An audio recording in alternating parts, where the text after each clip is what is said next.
Here we are at Decision Makers. I'm Charles Ellison. I'm your executive producer, also host. More at thebnote.com, where these segments are housed.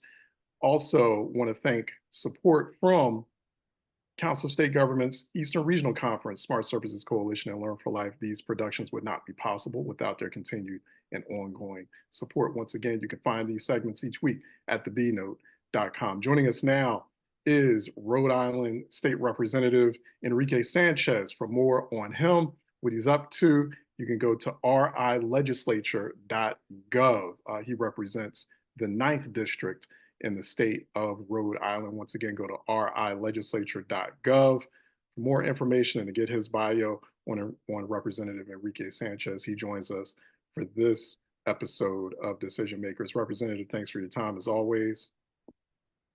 Thank you so much, Charles, and thank you everyone for the invitation, and looking forward to discussing some of the policy initiatives that we're working on, to discussing some of the initiatives, bills, laws that we're working on here in the Rhode Island State Legislature, and looking forward to discussing different discussions, different conversations, and hearing about what we have in stock for the future. Thank you.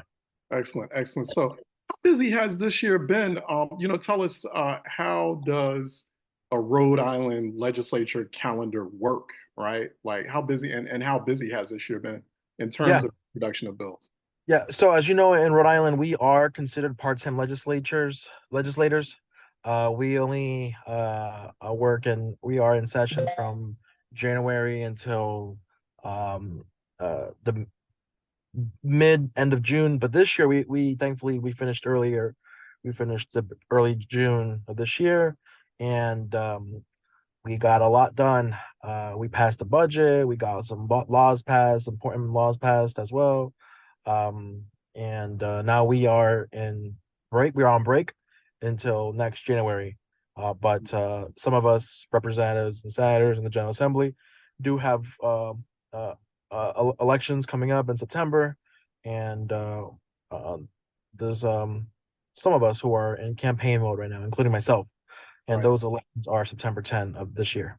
Yeah, I definitely wanted to make a note of that. You are, as you are speaking to us, on the campaign trail, and what were some, if you can, kind of summarize some of those notable moments in the legislative process, some of those notable bills that you passed this past session.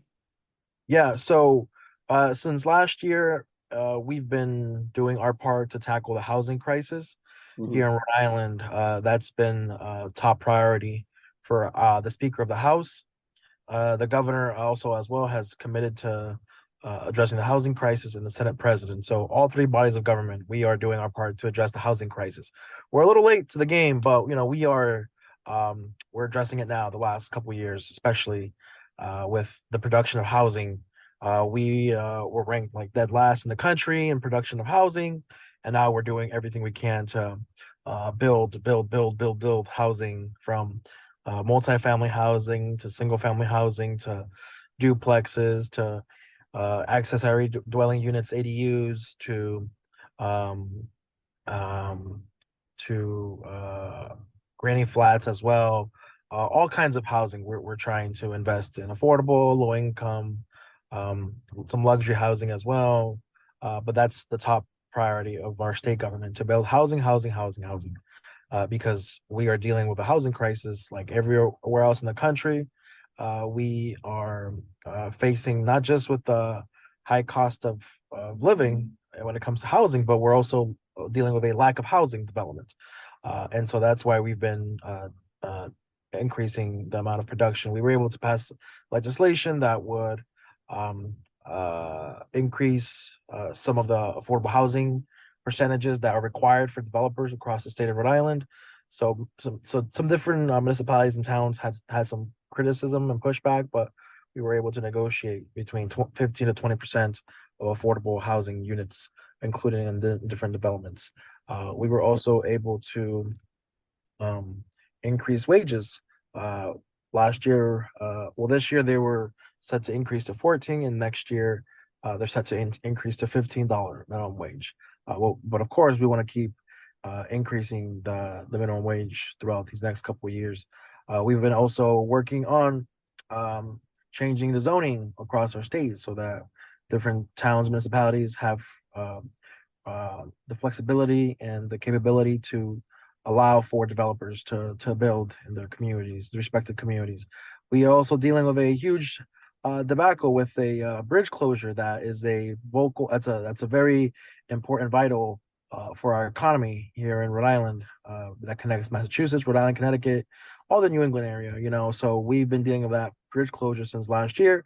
Excuse me, since December of 2023, and we are throwing some funds and resources into the reconstruction of the bridge because we need to keep it active, going um, like normally, so that our economy and our traffic flow can go smooth and maintain its capability.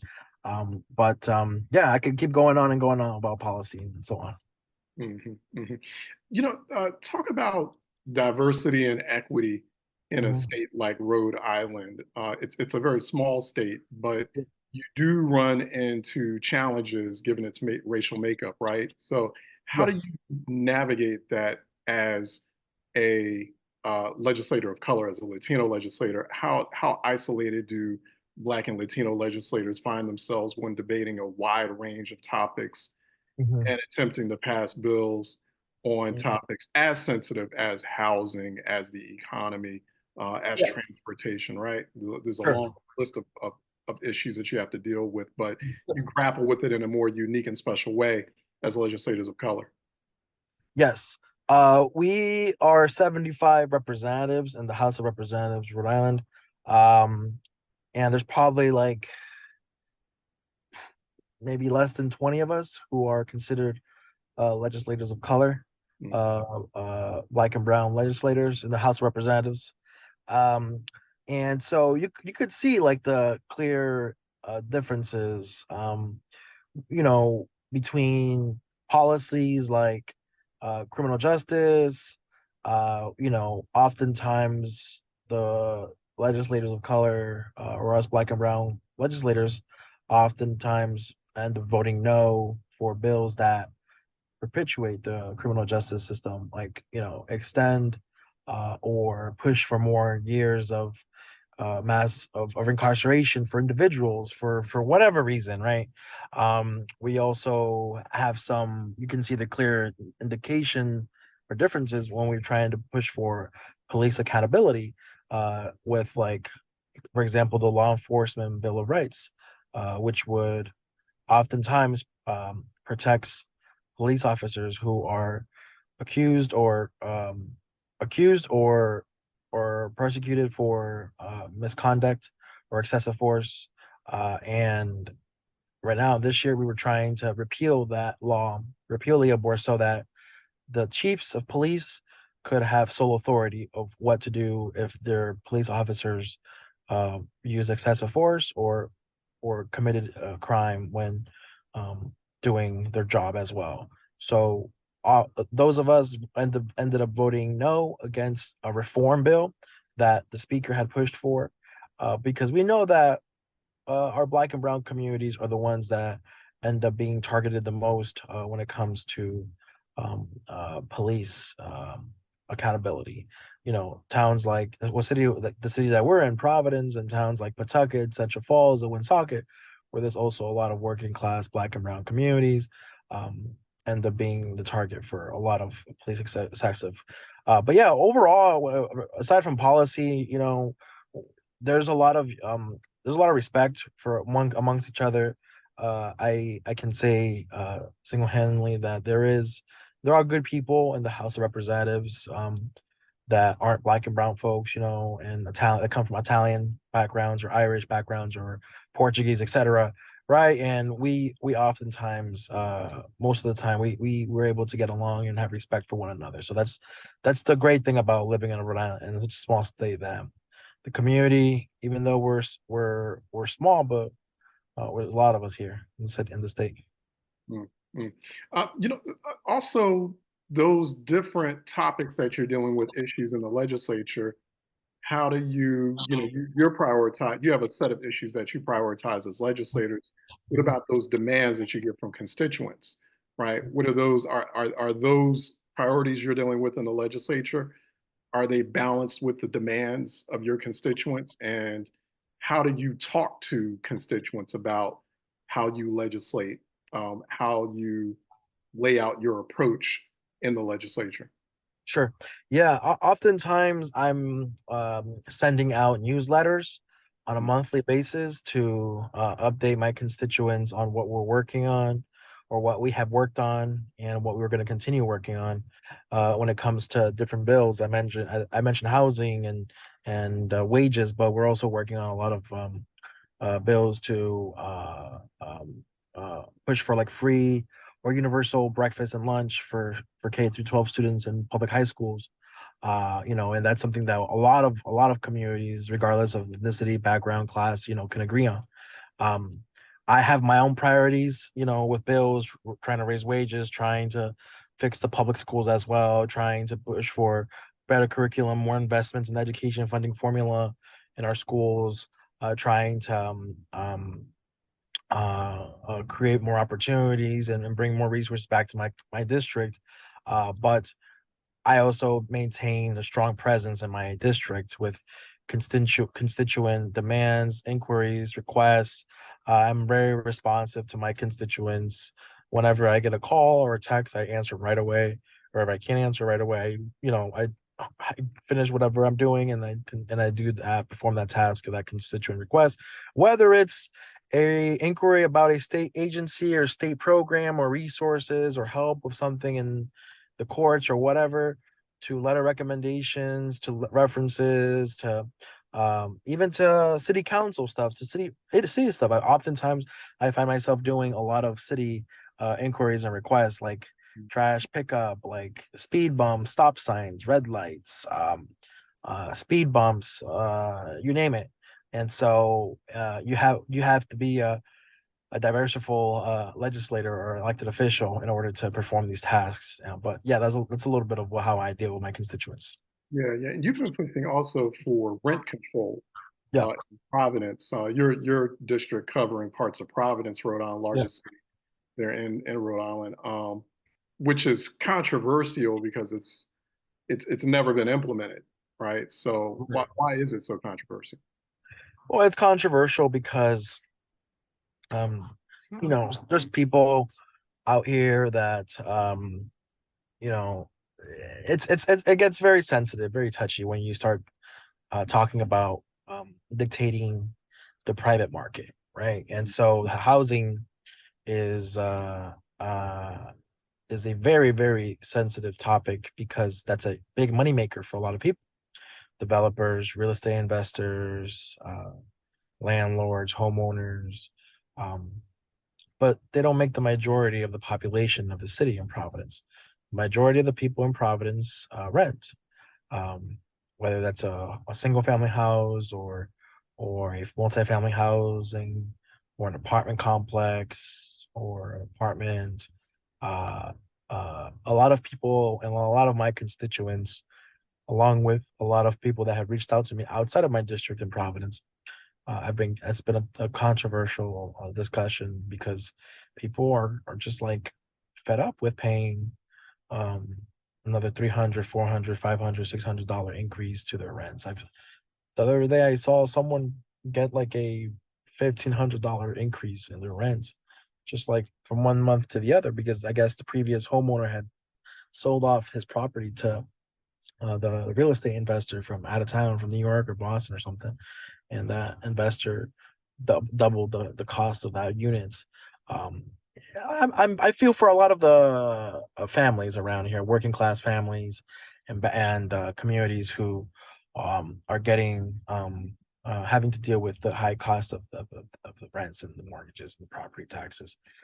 It's not that I don't want to. I don't feel like it's something that I personally want to see happen, but I discuss and I put in bills around rent control, rent stabilization, because of the feedback that I'm getting, and it's a lot of feedback, a lot of negative feedback from people about why we need to push for rent control, rent stabilization. People are dealing with it. Yeah. Another major topic, especially in a state like Rhode Island, New England state, coastal state, is climate crisis. You Mhm. all, like other places, are also dealing with extreme heat uh, Yep. as climate crisis is intensifying. So we're Yep. all feeling extreme heat, especially in this baking summer, and Yep. 2024 going to be another record year in terms of heat. So Yep. how big of a problem is that for your state? And are you as legislators talking about concrete solutions for addressing it? Um, we have passed some bills around the Green New Deal, around green renewal energy, solar panels. When it comes to the housing crisis as well, we are dealing with trying to sway away from electricity, trying to push for green energy, solar panels, all that. Um, we are addressing our environmental issues as well when it comes to like trash and bottles and plastic. We've banned plastic bags at small businesses and supermarkets and corporate companies, and we're now pushing for not cardboard. Plastic and paper bags as well. But we're trying to we we're trying to push for more extreme measures around um, climate crisis policies. Uh, we right now it comes down to to the economy, though, to the budget. That's more than anything, just trying to address this high cost of living. I am focusing on on environmental issues as well, but most of my focus is on the economy right now. Got it. Got it. Hey, one last question here too, Representative. Sure. There's always a lot of confusion. We talk about this quite frequently on this program, where there's a Yeah. lot of confusion from constituents, from citizens about what their state capitals do. And so, are your constituents, are they aware of your role, of what you do, of what happens in their state capital? Sometimes, most people know that I'm always just addressing the policies, the issues, substance, details, all that. But I do find myself doing the work of the city a lot of times when I'm out campaigning and talking to folks and listening to people. I just push the word around to folks, to my colleagues, and I let them know that this certain constituent is having an issue with this problem. But we need to definitely raise more awareness and more education around our communities, around what a legislator does in the state house.